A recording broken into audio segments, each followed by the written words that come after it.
Hello everyone.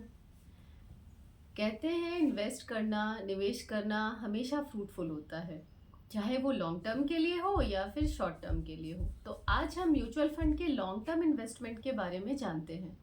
Mutual fund का long term का investment 1 साल से लेकर 30 साल तक के रेंज के इन्वेस्टमेंट को कहते हैं।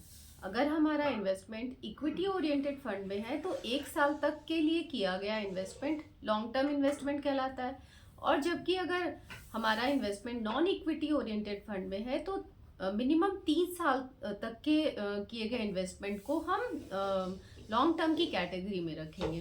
कहते हैं सब्र का फल मीठा होता है, तो ये म्यूचुअल फंड के लॉन्ग टर्म इन्वेस्टमेंट पे भी अप्लाई होता है। म्यूचुअल फंड के लॉन्ग टर्म इन्वेस्टमेंट से हमें रिटर्न ज़्यादा मिलता है जिसकी वजह से हम अपने फाइनेंशियल गोल को अचीव कर सकते हैं। ज़्यादा रिटर्न पाकर हम अपने फ्यूचर को सिक्योर कर सकते हैं। बच्चों की पढ़ाई के लिए किया गया इन्वेस्टमेंट उनकी पढ़ाई के काम में ला सकते हैं। अगर हम बच्चे छोटे हैं और हमने अभी से ही इन्वेस्टमेंट करना शुरू किया तो उनके एजुकेशन के टाइम तक में हमें इतने पैसे रिटर्न के तौर पर मिल जाते हैं ताकि हम उनकी पढ़ाई में लगा सकें। उनकी पढ़ाई का पर किया गया खर्चा हमें बोझ ना महसूस हो सके। इसमें टैक्स में भी बेनिफिट मिलता है।